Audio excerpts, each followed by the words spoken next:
Well, now it's time for Ag on 8, where we share ag news impacting you. Well, first, President Donald Trump says he's working with Secretary of Homeland Security Kristi Noem and Ag Secretary Brooke Rollins, paving a way for changes to immigration policies impacting farm workers. Now, on Thursday, Trump spoke in Des Moines, saying Rollins brought this issue to his attention. If a farmer is willing to vouch for these people, in some way, Kristi, I think we're going to have to just say that's going to be good, right? You know, we're going to be good with it, because we don't want to do it where we take all of the workers off the farms. We want the farms to do great like they're doing right now.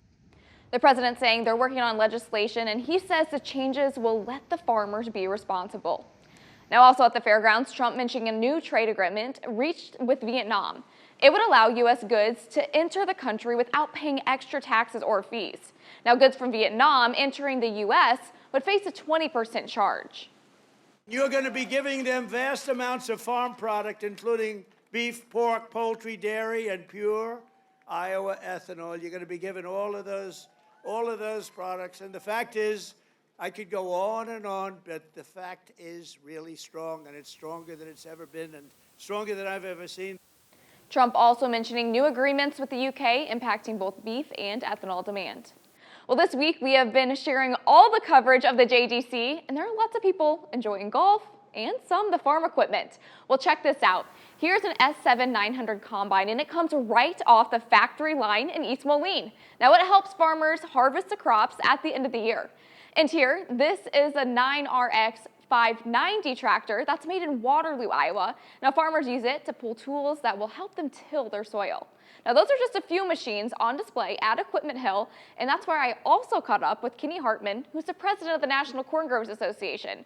Now, he tells me why he's in town, even though he's not the biggest golfer himself. Well, Kenny, thanks so much for joining us today out on the golf course. Really excited about being here. It's a nice day, a little bit of a breeze, and it's just a great day out here on the golf course. Yes, well, it's my first time being out here all season, and is it your first time too? It is my first time to be up here on the golf course, to be here at the John Deere Classic. It's really interesting. A lot of people here. I'm not a big golfer, but I play golf every once in a while, and it's a great experience to be here. And I know we had concerts tonight, and going to be excited. It sure is. Yeah, we're super glad to be here too. We're glad you're here. But tell me, I mean, you're a farmer from Southern Illinois. Why did you drive all the way up here to Northwestern Illinois to Moline to be at the John Deere Classic?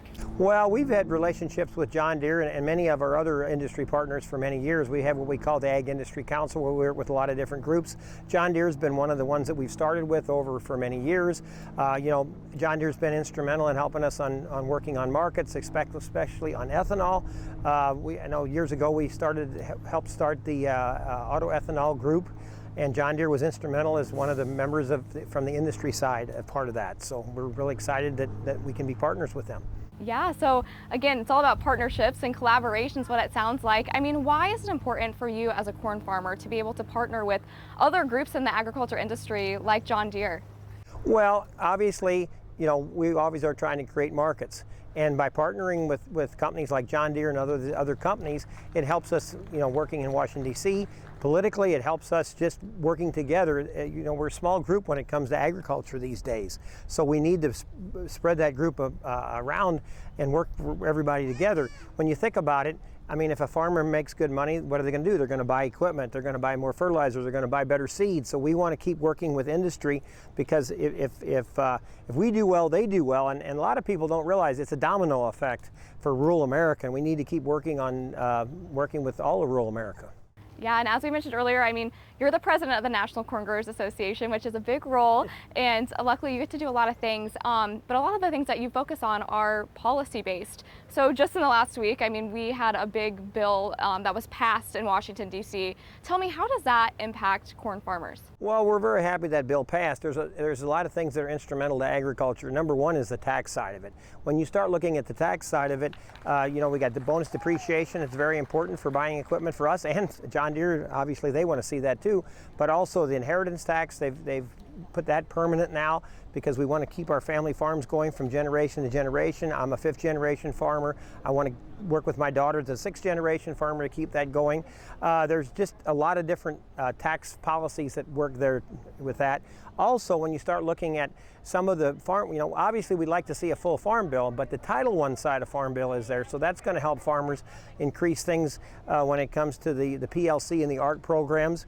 And then the big thing that we really look at Corn Growers that was a big win for us is we doubled the MAP and FMD, which is the market development money.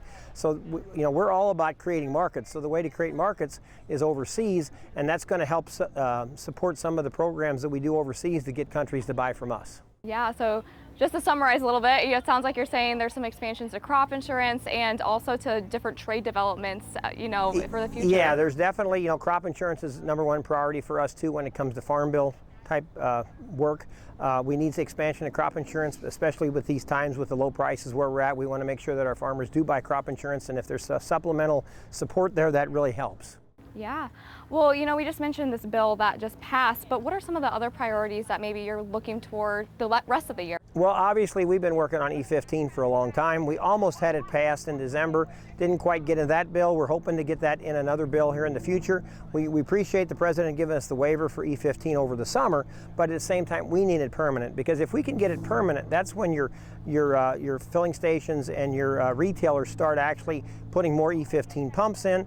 And for example, every 1% that goes in ethanol in the United States will increase production of corn sales by about 500 million bushels. So if we can go from a 10-12% blend up to a 15% blend, that would be huge for our markets, and that's what we're all about, is creating markets. And why is it important for you all to be on the same page on a lot of these things? Well, when you go to DC, when you have different opinions coming, you got to have all one message. So we got to come in as one message. So if John Deere is working in the same philosophies that we are versus a seed company versus a fertilizer company, it helps to send one message that we can actually think we can get something passed, because we're a small portion of society anymore compared to what we used to be when it comes to agriculture. But it does affect all of rural America, because if a farmer makes money, they're going to buy equipment, they're going to buy other products, which is going to put more jobs for people to go to work, and it's just domino effect, and it's going to help rural America. And that's why, it's so important to try to get this E15 passed. And how would that, if E15 passage, help potentially just ordinary people that aren't farmers or don't own equipment? We call E15 as a win-win-win. It's a win for the environmentalist because it's a clean burning fuel. It's a win for the consumer because ethanol's cheaper than gasoline right now. I mean, if you go to my local station, E15 is 40 cents cheaper than regular gasoline. So we think that there it helps the consumer, and then obviously it helps the farmer because we grind more corn, and that's what we're all about, is creating markets for our corn producers. Well, not to totally change gears, but I have to ask, what are you most excited about here at the John Deere Classic when you're here this weekend? Well, I'm just excited to be here. Like I said, I've played a little golf, but walking around, it's a beautiful place here. I've never been here before. We're just watching the golfers, going to the concert tonight. Probably we're going to stay here tomorrow and go to the concert tomorrow night. Hopefully it doesn't rain, but at the same time, it's just an exciting experience, and appreciate John Deere putting it on and inviting us up here. So. Yeah. Okay, but first you have to tell me, have you tried the pork chop? Have you tried the ice cream? Have you tried any of the classic staples? I hear I need to try the ice cream. I've been told about that. We just ate here and just had chicken here for lunch in the facility where we were at. So, but I'm looking for that ice cream. Perfect. Well, me too. I haven't got any yet either, so I might have to join you on that one, kidding. But I really appreciate you taking some time to talking through this partnership that you guys have, and how it could impact farmers in our area. It's definitely, we need to work together and make things happen, and this is how we do it, by working together to get some policies passed and get some things done in DC. Great. Well, thank you for being here, Kenny. Well, thank you.